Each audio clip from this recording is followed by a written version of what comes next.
वलसाड जिले के कपराड़ा तालुके के काकड़कोपर में भाजपा का सम्मेलन आयोजित किया गया, जिसमें वलसाड डांग के नए सांसद धवल पटेल का सार्वजनिक सम्मान किया गया। लोकसभा चुनाव के नतीजे आने के बाद पहली बार कपराड़ा में भाजपा की बैठक होने से सांसद धवल पटेल, कपराड़ा विधायक व पूर्व राज्य नर्मदा कल्पसर और जल आपूर्ति मंत्री जीतूभाई चौधरी समेत जिले के भाजपा नेता बड़ी संख्या में मौजूद थे। इस सम्मेलन में कपराड़ा और पार्टी विधानसभा क्षेत्र के भाजपा कार्यकर्ताओं, नेताओं और सरपंचों ने सांसद धवल पटेल का सम्मान किया। इस कार्यक्रम में लोकसभा चुनाव के नतीजों पर भी चर्चा की गई और आने वाले समय में विधानसभा में बीजेपी के शानदार प्रदर्शन के लिए कार्यकर्ताओं से मेहनत करने का आह्वान भी किया गया। उन्होंने वलसाड जिले के अब तक के दौरे के दौरान उठाए गए मुद्दों पर चर्चा की और कहा कि वे समस्या को विभाग के सामने रखकर समाधान के लिए हमेशा तत्पर रहेंगे। तो कपराड़ा विधायक जीतूभाई चौधरी ने भी चुनाव में कार्यकर्ताओं की मेहनत की सराहना की।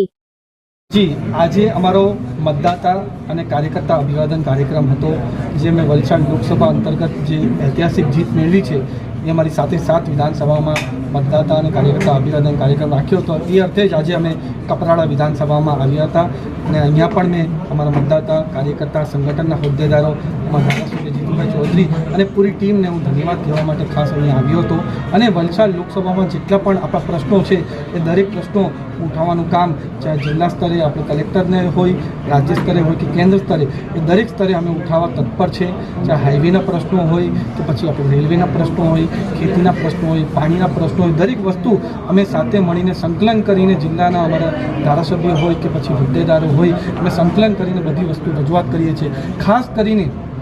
હાઈવેના જે પ્રશ્નો છે, જેમાં આપણા હાઈવેમાં ખાડાઓ પડી ગયા છે, સર્વિસ રોડના ઇસ્યુ છે, NH48 હોય કે NH56 હોય કે પછી NH848 હોય, એના માટે ખાસ કાલે અમે બેઠકનું આયોજન કાલે 1 વાગે સર્કિટ હાઉસમાં કર્યું છે, જ્યાં દરેક તણેવના હાઈવેના અમે પ્રોજેક્ટ ડાયરેક્ટરને બોલાવ્યા છે, દરેક ધારાસભ્યને બોલાવ્યા છે, કલેક્ટરને બોલાવ્યા છે, એસપીને પણ બોલાવીએ છીએ અને ત્યાં બધા સંકલન કરીને જે આપણા હાઈવેના જેટલા પણ પ્રશ્નો છે એ દરેક પ્રશ્નો જલ્દીથી જલ્દી નિરાકરણ થાય એના માટે અમે પૂરા પ્રયાસ કરી રહ્યા છીએ। એની સાથે વલસાડ જિલ્લાના જેટલા પણ પ્રશ્નો છે એ દરેક પ્રશ્નો અમારા ધારાસભ્ય અને સાંસદ તરીકે મેં પણ 45 પ્રશ્નો અમે જિલ્લામાં આપ્યા છે, કલેક્ટરને આપ્યા છે અને કાલે 20 તારીખે અમારી કલેક્ટરની સંકલનની બેઠક છે, એ બધા પ્રશ્નો ત્યાં જ અમે નિરાકરણ કરી શકું એના માટે પૂરા પ્રયાસ કરવાનો છે। તો ભાઈ શરૂઆતમાં જ ચોમાસાની શરૂઆતમાં જ હાઈવેની આઝાદ કરાતી આ વર્ષે નહીં, દર વર્ષે આવું થાય છે, સંકલન મિટિંગો થાય છે, આ વખતે શું ફરક છે? આ વખતે મેં જાતે સ્થળ પર જઈને પણ નિરીક્ષણ કરીએ છીએ, જ્યાં જ્યાં છે મને એવું લાગ્યું કે આ રજૂઆત આપણે કેન્દ્ર સ્તરે પણ કરી જોઈએ, એના માટે નીતિન ગડકરીજીને પણ કરી છે અને આવી સંકલનની બેઠક કદાચ કલેક્ટર સ્તરે કરતી હતી પણ પ્રોજેક્ટ ડાયરેક્ટર હાઈવેના થકી નહીં થતી હતી, એ પણ બોલાવ્યો છે અને હું તમને ખાતરી આપું છું કે જે પણ અમારું કાલે અમારું ફાઇનલાઇઝ થાય કે કઈ રીતના કરવાનું છે, પોતે નિરીક્ષણ કરીને અને અમારા ધારાસભ્ય નિરીક્ષણ કરીને હાઈવેના જેટલા પણ પડતર પ્રશ્નો છે એ બધા સાથે મળીને આપે મુલાકાત લીધી, શું જોયું? અમારા સર્વિસ રોડમાં એકદમ ધીમી ગતિએ કામ ચાલતું હતું, એ અમે ખાસ જોયું। એ મેં અમારી જૂની જે છેલ્લી સંકલનની બેઠક હતી એમાં મેં પહેલો જ્યારે સાંસદ તરીકે પહેલી સંકલનની બેઠક હતી એમાં ઉઠાવ્યો। એના પછી સર્વિસ રોડના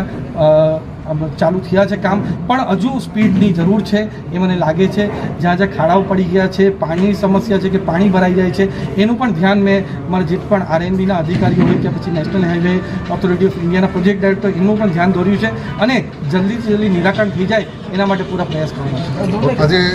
વલસાડ લોકસભાની અંદર સમાવેશ કપરાડા વિધાનસભાનો કાર્યકર્તા અને મતદારોનો સત્કાર સમારોહ હતો। તેના સાથે ખાસ કરીને અમારા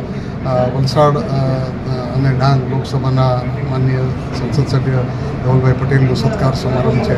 કારણ કે હંમેશા મુખ્ય પાયાના જે કાર્યકર છે એ મતદાર અને કાર્યકર્તા છે, તો કાર્યકર્તાને ખાસ ધ્યાનમાં રાખીને અને સમગ્ર ચૂંટાયેલા અમારા કાર્યકર્તા એ જિલ્લા પંચાયત હોય, તાલુકા પંચાયત હોય, સરપંચ હોય, સંગઠનો હોય, દરેક સંગઠનના અમારા હોદ્દેદારો બધાને આજે કપરાડા વિધાનસભા મત વિસ્તારમાં માન્ય સંસદ સભ્યશ્રીનો સત્કાર સમારોહ યોજવામાં આવ્યો હતો અને ખૂબ મોટી સંખ્યામાં કાર્યકર ઉત્સાહભેર રહ્યા અને આજનો જે કાર્યક્રમ સફળ કાર્યક્રમ મેં પહેલાં પણ કોમેન્ટ કરી હતી કે ભલે કદાચ અમારી લીડ ઓછી હોય પણ કાર્યકર્તાની સ્ટેન્ડ ઘટી નથી, કાર્યકર્તા મજબૂત છે। અમારા જે વોટ હતા એ વોટ શેરમાં ઘટ નથી, વોટ શેર અમારા વધ્યા છે, પણ આવતા દિવસોમાં એમાં પણ વિશેષ એક કાર્યકર્તા મહેનત કરીને વોટ શેર વધારશે એની મને ચિંતા છે અને એ અમે ખાતરી